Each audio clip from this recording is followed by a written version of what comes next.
On the first episode of the Coaches Clinic podcast, you're going to get to know us. I'm Corey. That's Mike, Tyler, and Dustin. But we're going to give some perspective on how we think we're perceived as coaches, right, Mike? That's right. What do you think about having to take that look on the backside and go, wait, is this how my players see me? Really tough. I think you're going to get that today. I think you're going to get the ability to see yourself in your athletes. Yeah, a lot of takeaways for this first show. Just to get to know each other this way, huh, Tyler? Yeah, it's going to be cool because, we'll get to know each other on a different level too, because although we've all known each other for a while, some longer than others, we're going to get to see each other and how we think we're perceived in our respective industries. Well, I think something that'll be a really good takeaway for anyone that listened to this first episode, because something that I'm taking away from it already is that no matter what level you coach at, no matter what sport you coach at, really it's all the same. It's different, but it's all the same. Helping people improve. Like there's so many just common themes that run through all of it. We're here to help you and selfishly help ourselves. Right. This is going to be a lot of fun. Make sure you guys subscribe and share with your friends at the end of the show. And it's brought to you by maxeffortmuscle.com. Let's go to the show.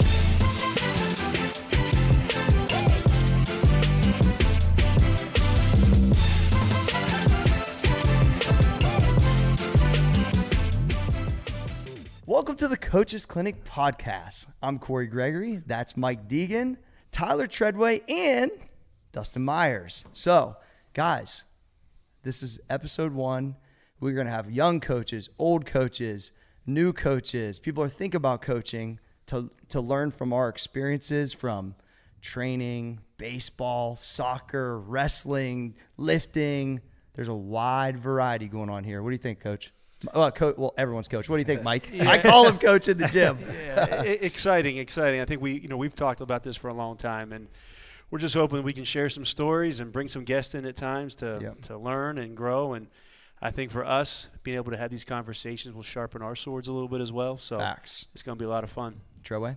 Yeah, I'm just excited to learn from you guys because being the youngest and least experienced out of the whole coaching staff, I think it's going to be good to learn from guys that have been doing it for a while and understand like the level of professionalism that you guys bring to your. This is a coaching staff. I love that. I think I'm going to introduce it that time next time. D? Tyler, it's funny that you mentioned that because even with you being the youngest in the coaching game here, I'm actually looking forward to learn from you because you're the only high school coach that we have here. So, I've coached in the gym with Corey for a long time. I've coached at, the Division I NCAA level, for many years and then senior level athletes. But I'm taking on a new role this year as a youth wrestling coach right here in Granville. So I think that you're going to have some perspectives, with dealing with parents and stuff like that I've never really had to deal with. So I'm interested in learning about high school coaching from you. I think I got some funny stories because I attempted to coach T-ball once. I did coach AG summer team baseball one time. But the reality is mine's always been in the gym, mostly with adults. So I learned real quick I don't do very well with kids because I don't know how mean I'm allowed to be. And then you see at the college level where you're at, Mike, it's like, you can get on the kids. They're there. A lot of them are getting money to be there, in general too. So it's like there's like different levels of what we're able to kind of, I don't say get away with, but how we were able to push. And I think that's interesting just in general. No doubt. And as we're talking, so much of it probably is setting that expectation up front, right? Having a vision for where this wants to go. Because I think, matter if it's Division III, Division I, pro athletes, they need to see where they're going and how this is going to work out. And then from there, you can get away with pushing and pulling a little bit more. So, it's going to be a lot of fun. Oh, yeah, I guess I did have a couple pro athletes. But that's the funny thing. When you get to that level, sometimes you think it's going to be X, and then you're like, this ain't near as fun as like pushing the high school kids. At least that's what my, kind of the vibe I had. It was weird when I got there. Well, sometimes you're dealing with, probably most of the time you're dealing with a much more finished product. Yeah, true. So when you take on a pro athlete or like an all-American level athlete, you might be able to make little incremental changes, but they're already kind of who they are. Yeah. You take someone AG's age or, someone in junior high and you start working with them, you can totally shape and change them, their work ethic, how they view themselves, their confidence. You're not going to do that with a pro athlete. You might help them and you might make a positive impact, but you're not going to totally push them in a new direction. Well, I think it would be cool is everybody to kind of introduce like sports, a little background, just because I think each one of us are going to represent new people that don't know each other. So, Mike, you're one of the highest level guys here on this coaching staff. Like, give us some background, buddy. Yeah, so this will be my 19th year. Crazy, right? Yeah. Coaching. I was 9 years as an assistant coach. Okay. and had some good experiences there. Won 3 national titles at the Division III level. And baseball. You didn't wear them rings? Didn't wear them rings. And D got a couple rings too. Yeah. I mean, we can wear them next week. Yeah, I love it. And I don't even know where mine are. It's terrible. And then the last 10 years, I've been the head coach at Denison University, coaching the baseball program. And but for me, more than just baseball, I know that's my biggest background, but I'm obsessed with learning and watching leaders. So to me, coaching is just trying to take a group of people and weave them towards something special. So I'm just obsessed. I hate to use that word, but I'm obsessed with just watching coaches, watching leaders, because I think we're all coaches, right? Whether anyone who's trying to increase performance, I mean, in your household, so you're always trying. So I think from a coaching lens, I've just been really have my antennas up, just trying to watch how people lead and produce results. I like the definition of it, because that is true. If you're trying to raise performance through positivity, through skills, that you're coaching. You're coaching, right? Yeah. It doesn't matter if it's a sales force, doesn't matter if it's a youth team, college team, doesn't matter what. If you're trying to increase performance, which we all trying to do, you're a coach. I love it. Treadway. Yeah, so I spent Tyler Treadway. Yeah, so I've spent this is my 6th year as a soccer coach. I spent 1 year junior high, and then I moved right to varsity, 4 years at one school, and then this is my first year at a new school. So it's all been as an assistant, kind of how Mike got his start, but I'm 30% of the way you are into your career. But yeah, so 2 different schools now. This is my 2nd school. I've also done a little bit of like strength coach work, just kind of on the side with kids in the high school level. But this is, year number 6 for me, and I'm excited to start in my career. I still feel pretty young in it. Sure. Dustin Myers. All right, so I'm on year, I guess maybe 20 or 21 as a strength coach, even though originally I wouldn't really define what I did as strength coach. It was more just a personal trainer. We were babysitting people, bro. Yeah, for sure. But that was the roots of it. That was the roots of it, for sure. That was like maybe the real JV version of it, right? Yeah. So, 21, 22, whatever years as a personal trainer. But that personal training, that personal training title kind of morphed into strength coach over the years. I started working with, in the early to mid 2000s, high school wrestlers, and I started, kind of working with a little bit more elite wrestlers. Eventually got an opportunity at the Ohio State University to take over the strength coach job for the Olympic Regional Training Center there, working with the wrestlers postgraduate that were trying to make the Olympic and world teams. And then that kind of led to working with the actual college team, which I did so I started with the Ohio Regional Training Center in 2012. And by 2014, I'd shown enough value that, Coach Tom Ryan and his staff trusted me with the college athletes. And I ran the strength program there from 2014 to 2018.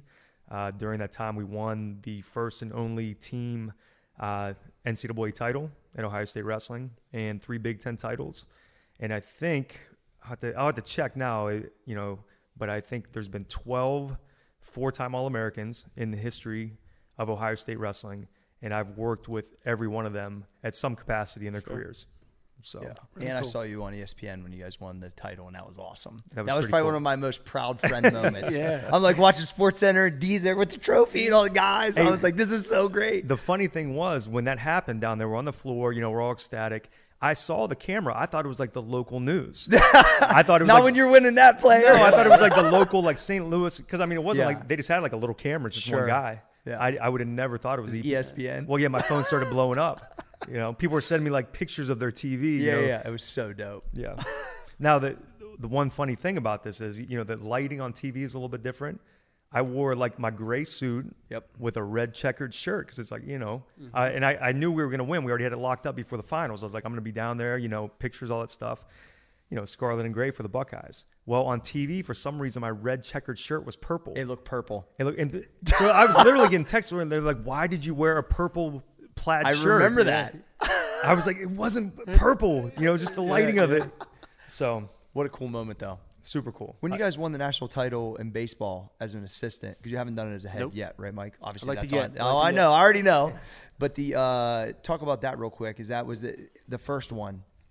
The first one, I almost feel like I was a little naive because it was in our 2nd or 3rd year as a coach, and I really had no business being a coach at that point. I coached Brewer. I think we all feel like that at some point. He kind of drugged me in, and just some things happened. We won it, but yeah, I mean, I don't know. I like to talk about it as being some surreal or life-changing experience. But what I remember, this was a kind of a aha moment for me. We had one, I can't remember, maybe it was 2011 or 12, and afterwards I'm yelling at somebody to get a bucket of balls. We had left stuff in the dugout, like, hey, get the stuff cleaned up. And my friend was there watching. He like peered over the railing and said, "Did you guys just win a national championship?" Like, what are you doing, like, coach? But my point is, it's just part of that process. Yeah. You know what I mean? And you get it's unbelievable to get the result, to get the reward. And this sounds like coach speak, but I don't mean it that way. And there's just such an obsession with just trying to improve and get better and get better and create the best product you possibly can. So for me in that moment, it was, hey, there's a bucket of balls that we're leaving here that we shouldn't be leaving, and this is sloppy, right? Yeah. And like I said, then the guy, when he said that to me, then I was like, oh, okay, get out of that mode. But go pop some champagne. Yeah, but when you're in that space, you're in that space. You know, Yeah. there's talks of, and I'm not trying to compare myself to Nick Saban, but you hear about him on the flight back from winning national championships, writing a big to-do list. He's recruiting. He's doing this. So I think, and like I said, I think we're all, not Nick Saban, we're all wired to just trying to improve. And so, like I said, the result's great, but really we're just trying to chase perfection, right? There's no finish line. That's the thing. Well, and I think, too, just when you set certain standards for yourself of, like, all right, we're going to do things a certain way. When we go visit somewhere, we pick up our buckets of balls and we're done. Like, why would you do it any differently? It's just a small thing. It's not detracting from the moment. But if that's the way that you operate, then that's what you should do. Yeah, and you almost just get lost in that, right? That's what's glaring to you. Yeah, it was just those aren't championship behaviors. That's not how we behave, right? So standard is a standard. That's what Nick Saban says. And it doesn't change because you win, but it's really cool and really, it's always fun to see a group come together. And I think what is really special, I'd like to hear what you have to say about this, D, but when you achieve at that level, the relationships and the bonds that are created, because it's such a special elite force that can make that happen. And that's what I really admire from those teams. It's a bond that you really can't break for a lifetime. Yeah, it's sick. Yeah, I mean, it's something that's going to be burned into the psyche of your athletes. That's right. It's a moment they'll never forget. Mm-hmm. I have different moments like that from, being on the floor. I think I have a picture of me and Johnny DeJulius are like holding the trophy and kissing it, Mm-hmm. And that's like something I swear every time I see him, we either mention it or it's like, I know he's probably thinking it because it was just it's one of those moments. It's like frozen in time. So impactful. Yeah. I'll give my background. So it was Corey Gregory, same type of thing, started in like 99. So we're talking 20 plus years, all mostly babysitting / personal training at first. But the reality is I realized probably after about 10 years of working with general population that I would still work with the general pop, but I liked working with not necessarily athletes, but really strength athletes the most. I did natural bodybuilding, powerlifting, but really kind of settled in once we had probably from 18 years all the way, the group is 50-year-olds, right, with Todd, and really seeing guys that don't necessarily do this for their living, but that want to still push themselves like an athlete. I love that we still have practice time. We still have a locker room, which everyone misses, by the way. After you get out of sports, they miss that they have to be a certain time. They have to perform at a certain time. There's accountability. And with now, which has evolved to the 4 a.m. crew over their 7 or 8 years, but it was at 7, then it was at 6, then it was at 5. It's progressed over time.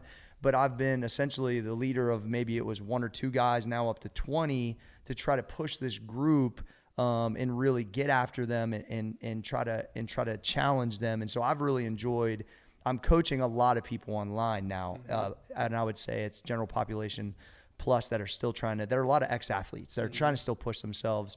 But I just realized that the impact of even writing a workout for my first friend in high school, which was my neighbor Nick, that he got more confident. That I knew, and I saw that and I was like, gosh, there is something of value here that I didn't even realize it would feel that great, right? And then when I realized that if I just poured into other people and tried my best, that I didn't, especially early in our career, like this lady, Irene, that I had, she didn't know how to do a bicep curl. I barely knew how to do a bicep curl, but I knew more than her. So to me, I didn't have no business being there.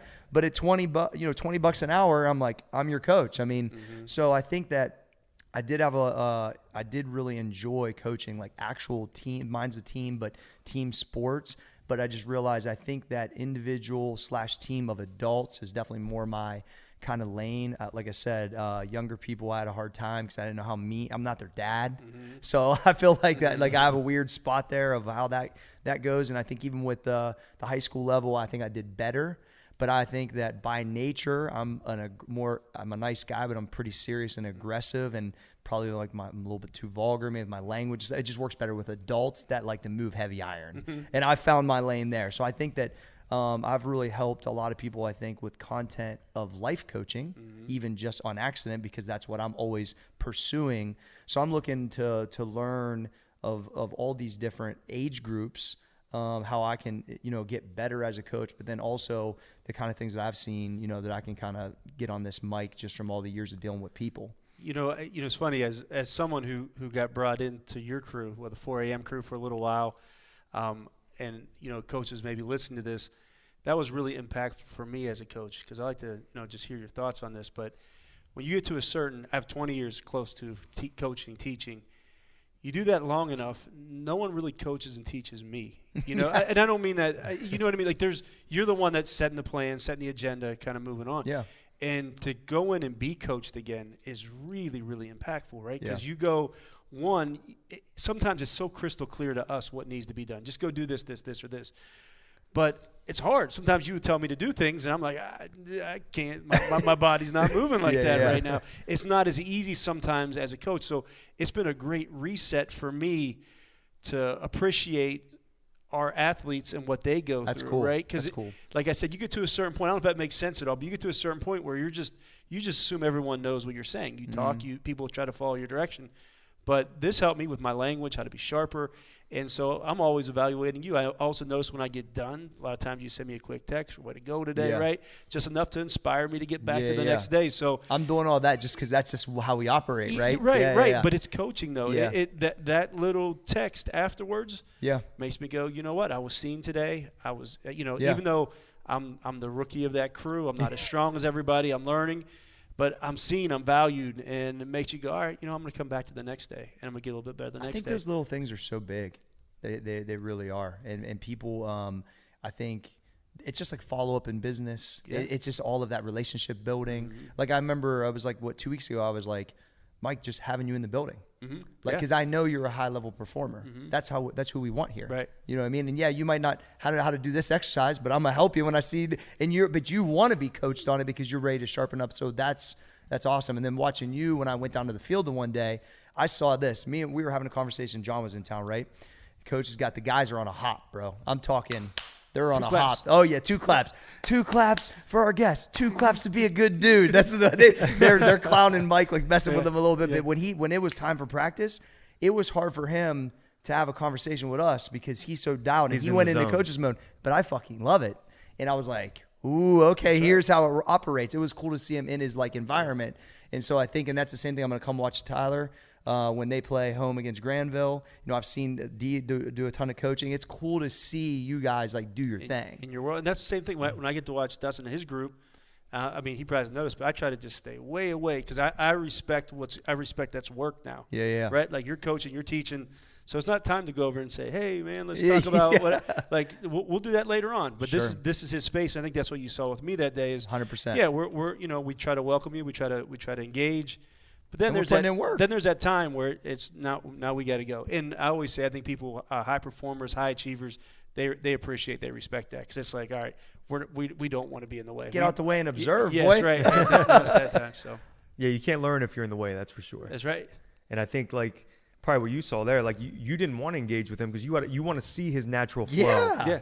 Yeah. No, I was you don't want to see what he's doing in relation to the questions you're asking or whatever. You want to see just what he does. See why he's great at it. One of my favorite stories a life-changing moment for me coaching was I went and watched Vanderbilt practice. And Vanderbilt's built one of the best in the country. This is before they were national championships teams and all that. But we go there, and Coach Corbin is, he's there. He welcomes us. Me and Coach Brewer there. He stops. He greets us. He's having a great conversation. But I noticed then, as soon as his players walked by, he would stop and turn, say, Tyler, how's your day going? Good. Then he'd come back to us. And you could notice that it was a very intentional part of their culture was, yes, he's welcoming us, but when his guys walk by, he's going to address them. And anyway, so I think you can start noticing, people talk a lot about culture, but you can learn a lot about culture, not by what people say, but by what they do. And the other quick thing to wrap that story up, he was so nice, so polite, did all this. And then once practice started, he's on those guys. He's going. He's using The rough language. expectations there. So it's he differentiated between, hey, you're a person first, but we also got to perform out here. So that's been a big takeaway for me. You talk to your players, you're nice, but then there's that performance space where now we got to get you better, and afterwards you can hug them up. But I love that. In that space we're going. It's necessary. Well, and I think too, just kind of using that interaction you had with him as an example, I think when you acknowledge all of your players or your athletes right away, then whatever standards you have set for them, kind of like, something my guys struggle with. They come in and then they want to talk. They want to be on their phone because we haven't started yet. The lift doesn't start till 3:30. They come in at 3:15 and they want to dick off for 15 minutes. But I've found, like, if I kind of address them, not even telling them what to do, but just, hey, how you doing? How was your day today? Now it's like, even though they walk away and I'm doing something else, they feel like I'm still watching them because I've acknowledged that they're there. You know, you've engaged with them. I've engaged with them. Yeah. So I think maybe whatever, kind of standards he had set for them, by him, eye to eye with them when they come in, now they feel like they're already locked into practice, even though practice hasn't already started yet. But we're here, right? And you do that intentionally with your and I'm going to do it even more today because now it's really on my mind. Right. But I think this is the point of, like, the learning part that Tyler said, right, is that we've had some really great conversations since the time I've known you, and obviously I've known D forever, Tyler not quite as long, but it's like to have these pinpointed conversations about these type of topics for this amount of time, it's not really going to happen. That's why podcasting, it sharpens your own sword just as much as the people that are listening, because of the things that we're going to grab and intentionally do. Like, that's why I love doing this type of stuff, man. How do you not get better? It's impossible not to. It's like doing 1,000 reps on your back. That's exactly what it is. That's exactly what it is. Listen, you don't go to the coach's clinic and not get better as a coach. You got it. Boom. What are you thinking over there, Tyler? So, kind of to piggyback off of what Coach Deegan said earlier, coming from a collegiate standpoint, I'm dealing with a much different demographic of kids, right? I'm dealing with high school kids where they can't control their environment. I can't control their environment. To an extent, you can, right? You can't control where they come from, but you can control kind of like their schedule. You can kind of dictate what they're doing, and you kind of bring in the kids that you want to your program. I'm dealt the hand that I'm dealt, right? I'm not always granted the most gifted athletes, but one of the things that the head coach said to me was, a lot of these kids need soccer more than we need them. So every time a kid comes up to me, he is the most important thing to me at that moment, because I don't know when he leaves my site, after practice, after a game, whatever, what kind of attention he's getting, what kind of feedback he's getting from home. And at that point, I have to be the best version of myself that I can be for that kid at that time. If he's asked me a question about, soccer, if he's asked me a question about life, whatever it may be, his future, I have to give him my undivided attention, and I have to make him feel important, because I don't know when he's going to get that again. Obviously, some kids you can kind of put two and two together of what they're coming from, what their level of support is, but kind of to circle back what Corey was talking about, being a dad version, coach is a weird spot. You're kind of a friend, you're kind of a dad, you're kind of a mentor, kind of a leader, all of these things, but I think that you can offer them a unique perspective on their life, right? Because if they go talk to their dad, and I'm not a father, but you guys are, if your kid comes to you and asks you a question, you're going to give them their dad answer, right? If they're going to go ask their friend their question, they're going to get their friend's perspective. From a coach, you have to kind of take a different view, and you have a different perspective on what you want them to do. The dad is going to tell them what the dad wants them to do. The friend is going to tell them the most fun thing, or what the person was going to hear. As a coach, you're going to tell them what they should do. And they put coaches on a pedestal for advice. I mean, that's part of what you're here to do. There was somebody told me this a long time ago when I was training clients, that, to the attention point, that I might be the most positive person they interact with that day. So they might not have a good home life, or arguing with their husband or whatever. They might hate their job. And when they came to T3 personal training back in the day, I might be in probably the most, emotionally stable, most, excited person they run into that day. So that has to be a positive. I can't have a ho-hum, sit on the exercise ball. I didn't have a phone then, but, do that type of stuff. That it has to be like what you said, because they need it. That's why they're paying for the appointment in that scenario, or they're on the team. That's a good perspective. I like that. Yeah, one of the things kind of along those same lines, because I, even though a lot of my coaching is done at the college level, I work with a lot of high school athletes too. And so I always think one of my most important jobs with these young men, 12, 13, 14 years old, is to make sure that they know how to work hard and that they're confident in themselves. They're all athletes, which is why they come to me, but they all have different, skill sets and different levels. So when I see the kid who's not the strongest kid in the group, maybe the kid who's not the most coordinated in the group, I always make sure I'm always, pumping him up more than the high performer, because I know at that age, if I can just get them to believe in themselves and to want to work hard, that's going to trickle over into everything else. And I don't know what type of positive reinforcement they're getting at home. They might have one of those crazy wrestling dads. It's like, well, you haven't won a state title yet, and they're just browbeating them over and over and over. And you see that a lot with high school athletes. So my big thing I focus on is try to get them to be confident and believe in themselves. And really the weight room is the perfect place for that to happen. Yeah, that was a phenomenal. My bad. I just want to say a couple of things as I listen to all that. One, what an awesome responsibility it is to be a coach, right? Yeah. And I appreciate this conversation because we all get lost in that. So I also don't want to. For sure. I don't want to say that every day I show up that way, right? Some days we hope to. You hope to, but you need a check, right? Yeah. So maybe people who are listening are getting their check right now, just like I am as a participant. But it is an awesome responsibility. And it does make you remember to go person first, athlete second, right? That's kind of always a good motto. Is they're a person first. Just because I get at you as an athlete, that doesn't mean that I still don't love and care about you as a person. So that's my first thing. Then the second thing I want to bring, going back to being a father, I just think it's so important. I believe this to my heart, to my core, that it does take a village to raise a good, confident young man, young woman. And that's where coaches can come in, because even as a coach who pushes people really hard all day, guess what? Sometimes, I hate to admit this, but I'm admitting in front of everybody, when I go home, I don't want to be that person at home sometimes, right? Yeah. Like you used up the reps. I've had a lot of difficult conversations throughout this day, and I just want to come home and have peace. And so I don't always push and pull as much as I should at home. But my point is, that's why we need great coaches. We need people, teachers.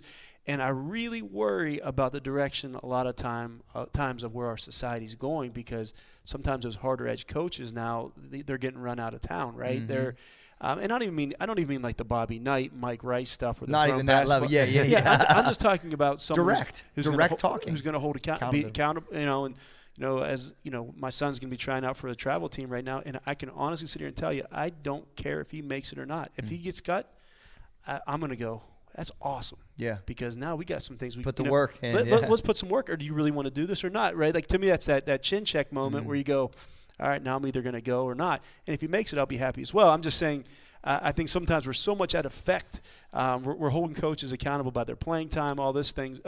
But at the end of the day, I look at it as a father as we're going to need a lot of different people to get the best version of our kids out there. And I just never want to limit a coach, because I think it's so powerful. So thank you for sharing that. It's a strategy. Like, I remember trying to get AG to start lifting weights. He wasn't going to listen to me. No. So I took him to the local CrossFit gym. Start there. Then it's like, now you want to have one of your friends come because it was the time. Like, there was a strategy to get him to the point of where he likes it. That's right. Now, it wasn't really. Now he loves it, because I knew he would, because it's a confidence builder. I don't need him to do it for his job.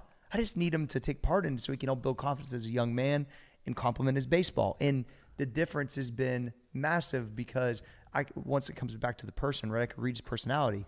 He's not like me all the way. He's more like his mom. He's more shy and a little bit like more low key. So I know, well, you throw some muscles on that changes some things, right? And so I think it's like, it does take a village and a strategy of other coaches and reinforcement and all of it, dude. I'm going to steal a line. I had a good call with my friend the other day. He said that from a baseball standpoint, he goes, I starved my kid from baseball. I starved him because I want him to want it so bad. And you starved AG from old school for a little while, right? Yeah. Like I didn't try to, but it just was the situation. Right. But I think if you can, sometimes if you pull it back. And then they're, come on. I want that. That's a better method than saying, hey, like, I'm going to drag you to the field today to hit for my son.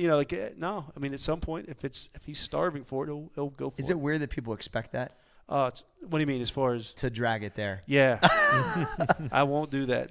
Because the one thing I've learned just over observation of a lot of years is that the higher levels, it has to come from within. It has to. I mean, we're going to push and we're going to inspire a touch as coaches or whatever, but if it's not a deep set, almost obsessive desire to want it, you're not going to be as successful as you can be. So I never want to put my kids in a position to be doing something where they don't have that love. So for me as a father, it's more, can we align them with things that fire them up? And then can I just give them the support to help them grow? So anyways. Well, I'll tell you, I've seen it happen time and time again with elite wrestlers that, that overbearing, dad on top of them, it might make them or help them obtain a tremendous amount of success at the youth and the high school level.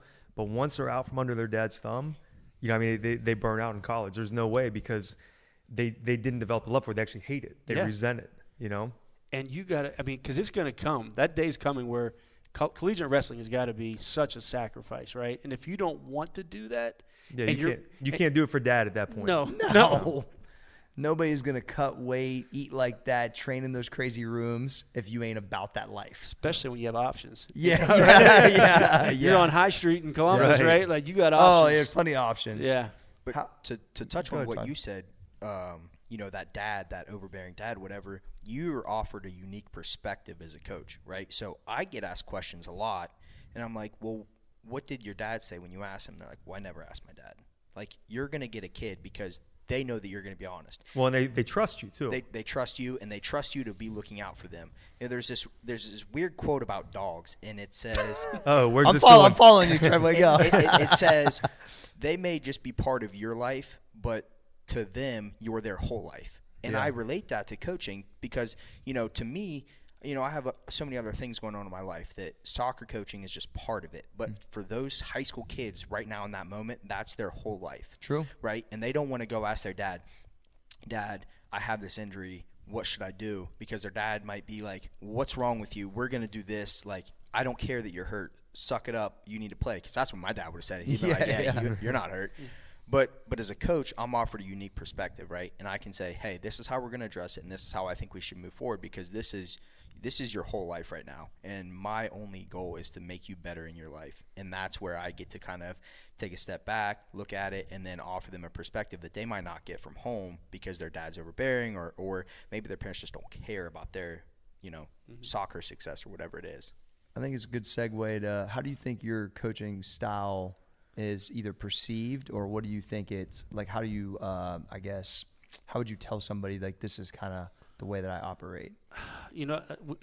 I would have said, I would have said I'm a player's coach, and I think people would see me as a driver. I mean, I think I push pretty hard. I don't love seeing myself like that. Like when alumni come back and they tell stories, they always tell the story about the time I got onto them. It never fails, and I want to go hide. You're that guy. I don't want to know. Like I don't. That's not how I want to remember. But it's an endearing thing for them. They remember those moments because I think those help shape them.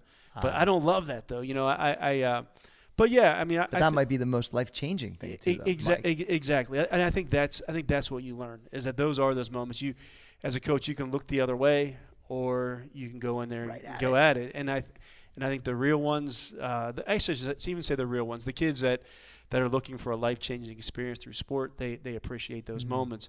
But yeah, I mean, I think I'm really tough on myself. My personal life philosophy is that phrase Kaizen, which means continuous, never-ending improvement, which is great, but it's also it also comes with a price. Like I never feel like I'm good enough. I always feel like I have to be better, work harder, and then the people I lead feel the wrath of that as well, right? Because I mean, we've had some success over the last couple of years, but I still feel like we stink. I still feel like we got to keep going. So that comes out in my coaching style, right? That just constant desire to want to get better, to improve. And so let me ask you this, Coach. Yeah. Do you think you need like a few more victory laps here and there to kind of offset that? Absolutely. And I've tried to do better with that. Yeah. You try to just take some things in and breathe and enjoy, the success you've had, or not even the relationship you've had. And I think I do that. Like I genuinely enjoy what I do. Like there's a lot of different avenues I've put a win over my life, but I can't imagine if you take the team away from me. I just can't. If you do That's that, when you know you're in the right spot. I'm gonna have a tough time with that. But I do. I think there are a ton of things I can do better, and that's probably one of them. Making sure our guys know that, despite their coach who's a maniac about improvement, that you're good where you are too. You're not. You don't need to be better all the time, despite me maybe pushing for that. It's even hard for him to say that out loud. It is. Hey, this is about improvement and growth, and I'm going to get there, but not right now. So I love that, but I would argue that you have to be obsessed to not be mediocre. That's right. It's just the truth. So anybody that says you can get there any other way, I would argue that it's probably not even possible. And I think you could have ultimate balance talks, but I don't think they exist. You mean you can't do 7-minute abs and have a ripped six-pack? Exactly. That's my point, right? So I think that to be not mediocre in whatever you're trying to pursue of some type of mastery, you have to be that way. I would completely agree. You have to also double check it a lot so it doesn't go over the deep end. But that's how you get there. and you don't bring that home with you, because like sometimes it can be very taxing on the people around you. But I'll lean in. I'll kind of end my little segue on that part. That I think there is a group of people within our program every year who need that type of push. Mm-hmm. And I think maybe those are the people that I'm made to impact, and not just coach, but to mentor. And I think there's a big difference between the two. Coaching. I by title, by job, you are signing up for me to guide and to lead you. As a mentor, I've got to earn that, right? And I think the guys you end up mentoring are the ones who are in that environment, that want to grow, that want to thrive, that have that I can bring a lot out in them. So I do feel there's a responsibility to put that version of me out there for that select group of people who need that. Yeah. Tyler? Yeah, so when I think about myself as an assistant coach, I get the luxury of kind of stepping back. Like, you guys don't really get that as head coaches. You get the second guess, right? Right. So you get to blame it on the main guy if it doesn't go right. We're not winning because the head coach is not winning. But no, he's tasked with all these things, like especially at the high school level, like building a program, what we're going to do for the youth program, scheduling bus trips, all of these things that he's kind of tasked with. So sometimes he, not that he doesn't want to, but he can't really focus on the kids as individuals, right? I'm not going to lie to anybody. Like, I'm not the smartest weightlifter here, not the smartest coach here. And I told him, I was like, I'm not going to be the smartest soccer coach. Like, I don't know every scheme, all of this stuff, but I know how to communicate with kids. Right. Yeah. And how to be not really a friend, but more of a mentor. Right. So that's kind of the role that I come in, is kind of coming in, talking to them. And then I dissect what the coach is trying to say when the kids might be like, well, I don't want to do this because this is what the coach is saying. And I get to take a step back and kind of communicate that to them. Right. I'll say, well, this is why the coach is thinking this. This is why we should do this. This is how it's going to impact the team, and then kind of persuading them in the right direction. So my goal is to kind of take a step back, understand every situation, and then try and rally the troops, if you will, in that direction, whatever's, the goal, whether it's winning a game, trying to get them to do certain thing in practice, pick up the balls, whatever it is, trying to, kind of relate to them and, earn their trust. So that's one of the things I'm like super pumped to learn from Deegan, because he was an assistant coach for so long. So he got to understand how to dissect these things and then win at a national level. So that's one thing I want to take away, is how to, as an assistant coach, be the best version of myself, supplement the program, and then kind of relate to the kids and then build from there. Just to finish that thought, I always said, as an assistant coach, you'd have found a tough time finding anyone to say a bad word about me. Like, I was. Yeah, you're not the fall guy. That's why. Yeah, I was very revered there. Like, and we'll have a alumni here on October 23rd coming up, and I'll be seeing that light. Now, if you shift over to now, you won't have a tough time at all. Like, it's hard being the main guy. That main guy changes things. So just that little slide over, you go from much more support role. And I don't know if it's title or being the ultimate decision maker, because look, we get, like in our program, Coach Ryan Romick, he does a ton of things, but I ultimately have to be the person that raced that lineup in. And so just because of that responsibility, people, their eyes shift toward me. But it's been amazing. Little part of my journey is I was very, very well liked, and I had to get used to this. I'm not used to being an adversarial person. I'm much more catered toward that assistant coach. I like having people like me, but it's a little bit different when you shift over. So it is. Anytime you're going to be the man in charge, you can't make everyone happy. That's right. So it was weird because we started in our situation where we'd have like 10, 20 clients and everybody loves me. Right. Then when you go to the internet and then you're making some noise, then you're going to have the people that don't. I had a hard time dealing with that at first. And then even people locally that are like, jealous or whatever it is. I'm like, I didn't do anything to that person. Like, what? So it was a real weird transition for me, because everything I was doing was based around helping people. And then wasn't even because I was an ultimate decision maker, just because I was making noise in general. Right? I'm not taking away from you because I'm doing well in I'm not even paying attention to you. Like, I don't even know what the hell you're doing.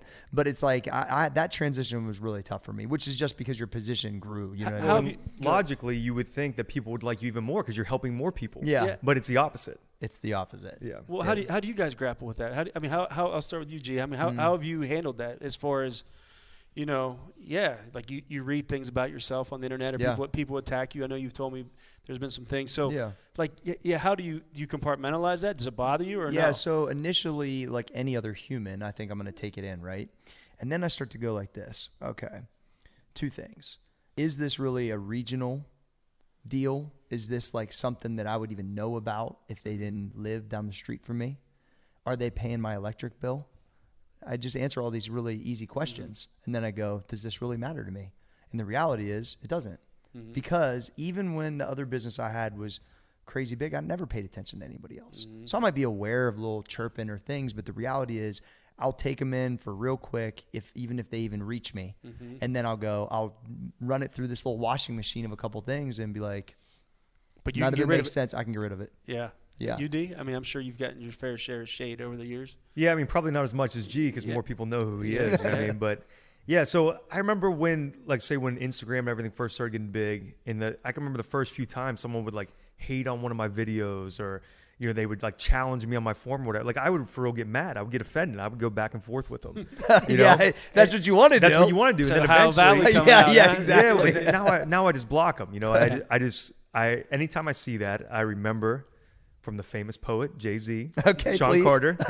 Never argue with fools because people from a distance can't tell who is who. Yeah. So to someone looking on the internet, they don't know whether he's right, whether I'm right. You just don't engage with it. So I just try not to take it personal. I'm like, all right, if it gets to where my wife is on me about something, if G doesn't like something, if Tyler's on me, then that's different. Then I'll actually sit down and say, okay, maybe I need to address this or whatever. But if it's some Joe Blow living somewhere that I'm never going to meet, then why should I even take a second to think about it? I love that because, you going back to me saying as a head coach, you don't always get a whole lot of feedback. People don't bring that to you. So you need people around you that can still put it to you a little bit, right? Yeah. And say, no question. And then those people that you have, they've been vetted, you believe in what they say, you're at least going to, I'm not always saying you're going to agree, but you're at least going to take and listen to that, right? No, and it's not going to be necessarily in a negative way, like the guy on YouTube comments is just saying you suck, right, you're a pussy,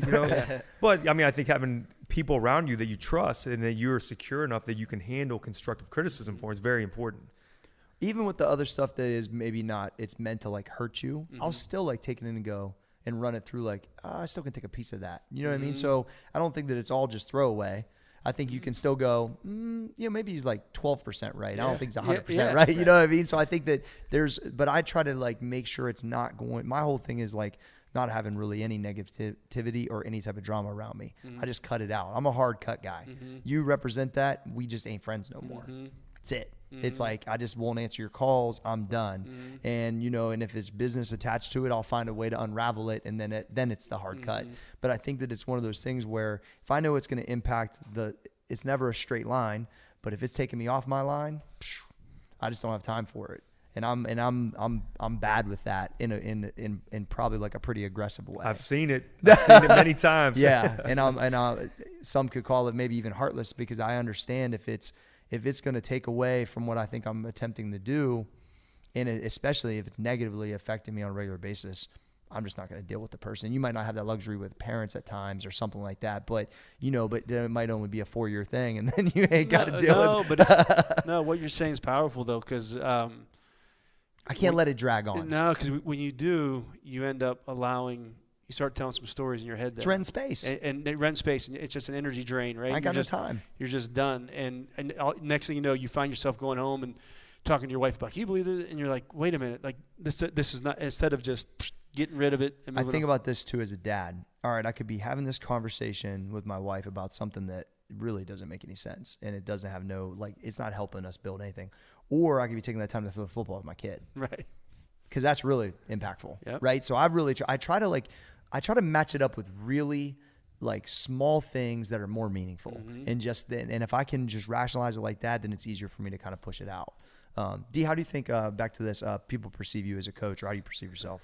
Yeah, so I think my whole coaching philosophy, and it's probably, even though you and I are different in a lot of ways, I think it's probably very similar to how you approach coaching with your elite powerlifters is I lead by example.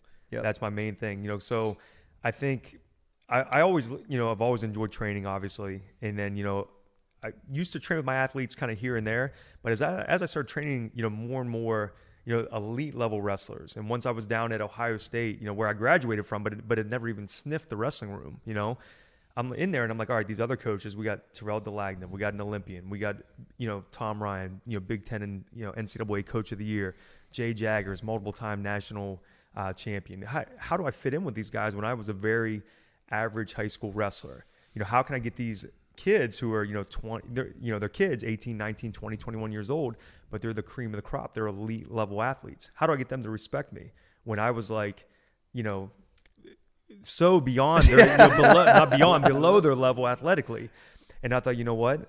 I'd heard a quote one time. It was actually one of my athletes said. He said, "I never respect a strength coach with skinny arms and a beer belly." Mm-hmm. So I thought, not that I ever would have skinny arms, but I was like, you know what? I have to be willing to do everything that I'm asking them to do. Mm-hmm. And so I really just make it a point to, with my high school kids, maybe here and there, but with my elite athletes, I always train with them side by side. If they got to run sprints in the horseshoe, I'm running with them. If I'm asking them to do whatever in the weight room or do the sled work or whatever, I do it there side by side with them. Now, the byproduct of that has been I've really, over the last 10 years, got into the best shape of my life because I have to be able to hang with these guys that are in their prime athletically. So that's really helped me, number one. And then also, two, I think it's really helped me gain a better understanding of what is good for them and what's going to actually help them, as opposed to just, I think maybe my training style early on was just, all right, this guy's really tough. He's in really good shape. I'm going to give him the hardest workout ever. And sometimes just burying someone is not always the answer. That doesn't mean I don't do that sometimes, but you have to be strategic about it. So it's allowed me to say, like, all right, I feel the effects of this workout. Would I be able to go now 5 hours from now and go to a 2-hour wrestling practice? Yes or no?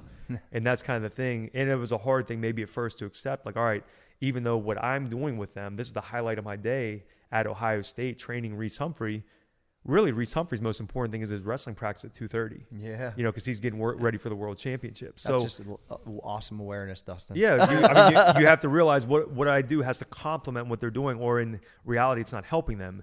Even if it made their deadlift move up 5 pounds that day, but if it buried them for that practice, it wasn't worth it. So that was a hard transition. But I think just kind of overall, leading by example, being willing to do whatever they do, the respect level is different. And they're more willing to kind of, I hate to use war analogies, but they're willing to go in the foxhole with me because they know that I'm going to be in there fighting with them. Yeah, I love that. I think that we've always talked about this, like leading by example athletically, even if somebody is more gifted or better, and neither of us were, recruited to play D anything. So it's like, but I always thought, like, even if this kid is, we got guys in their 20s, some of these dudes we got now are freaking studs. I can't even get in the ballpark right now. I'm hurt, but I'm getting better. But it's like they know, one, I'm accountable because I'm here. I'm here anyway. Just don't miss. You want to, I just don't miss. That's my sauce is the consistency. So if you know your coach is accountable to that level, you know that when you miss that day, he's still going to be there. And then if you miss another day, I'm still going to be here. And because I know what that yields, right? So I think like that consistency has always been, and then willing to do the workouts, I think has always been huge. And also like I've showed time and time again that under the lights, I'm going to step up and probably like you might step up 30, I might step up 70 pounds. Because I came there that day to like either go to the hospital or get this weight. And I don't know if you're willing to do that, but your coach is willing to do that. And so I think I've over time showcased that as a leader in our group, right, Treadway, because you're part of it. And it hypes the guys up because they feed off of like, he's been banged up. He just jumped 80 on the last squat. Let's ride. Like it's like part of that. And then I think the other thing is back to your point of like checking people. I don't even realize I do it sometimes. Jake Emery, who's a really good lifter with us, great business guy. He told me one day he came to the gym and asked him what he was going to do with his life. Straight up. And the dude's running a multi-million-dollar business. Said it was one of the most impactful moments of his life. I didn't even really remember it per se, but I remember seeing a kid that was, half-assing it, but had great talent, good-looking dude, jacked up. I thought he was going to be in my industry. I'm like, bro, what are you doing with your life? You got all these tools. But he took it he took it in like, and it was like, it was big for him. Another kid that just started his own gym in Missouri. We were doing a podcast the other day, and he said, "Gee, do you remember when I came as the intern and you wrapped my knees?" And he goes, "Bless you." Excuse me. He goes, "You remember what you said to me?" I'm like, "I don't remember." He goes, "You wrapped my knees and I took the weight like a little wuss. Like I didn't go down very far. And you looked at me and said, 'Don't ever waste my time or that wrap again.'" And I said, I don't remember saying that, but that sounds like me, because I was saying, if you're going to go on, like basically you're going to put yourself out there, then you better actually take the rep, bro. That's right. Like I'd rather peel the weight off of you than you half try. You didn't waste my time. Like, because I want people to know that if I'm stepping up there, you're going to get everything I got. And you're going to get everything I got as a coach too, because I'm going to say, I know you got more in you. And so anyway, I think that's hopefully how I'm perceived. Well, think about how that carries over and everything. We always talk about how coaching and sports and the weight room or whatever, it's not just about lifting weights and getting stronger or, hitting more home runs or whatever the case is. When you tell someone basically like, if you're going to commit to helping them, then they have to give their all. Yeah. One of the things I say to my high school kids all the time, they'll, if they're kind of shaky on the weight or whatever and they want to move up and I'm like not sure if they can get in, they'll come and be like, "Coach, let me try 225. And I always look them right in the eye. I say, if we put it on the bar, you better get it. I'm like, don't put it on the bar and then come with some half-ass effort, Yep. So I think about how that can carry over into the rest of their life. Like if they say they're going to do something, they have to do it. You got to be someone that your word is bond and you mean what you say. So yeah, that's good. What I hear there? Excuse me, guys. I got a coughing fit here. I got a frog in my throat. Lesson learned. Bring some water on the show. I hear empathy, right? For you and for your athletes, for you. Like meaning, gee, if they know you're hurt and you're putting it out there, yeah, like they respect that. And for you, you see that, hey, like despite this guy being a warrior, a tough physical guy, this tough workout is really taxing. I don't want to put it on them like that because I know they have to train later on in the day. Like that's really powerful. So that empathy piece, I think by being in there with them is very impactful. Yeah, I think lifting something that you can do for so long, lifting and conditioning, that it's a little different maybe than another skilled sport, right? Because I'm not going to be able to hit a 90-mile-an-hour fastball probably when I'm 50. That's right. You know what I mean? That's just part of it. So I think that we have a unique ability to be able to still get in the trenches like that on a daily basis. And I think we've used it to our advantage because we saw a lot of people in our profession that just don't do it, and the respect is just different. For sure. This is awesome. Right, guys? Oh, yeah. Feeling good. I know. I think this will be like good for the first episode because here's what we got accomplished. People are starting to know who we are, what we coach, some of the philosophies, at least what we think we're perceived as or hope to be. I can honestly say, like, I've picked up multiple things just on this one episode. I don't know how anybody that coaches anything couldn't. I feel it.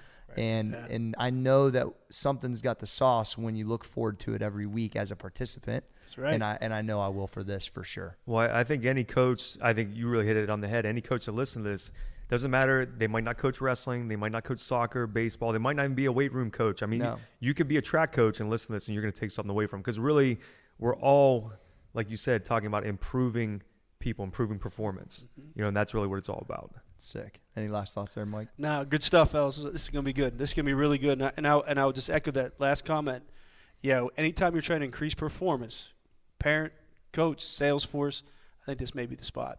Yeah, it's awesome. All right, well, so this is the first episode, Coaches Clinic Podcast. I'm your boy, Corey G, Mike Deegan, Tyler Treadway, Dustin Myers, and we are out.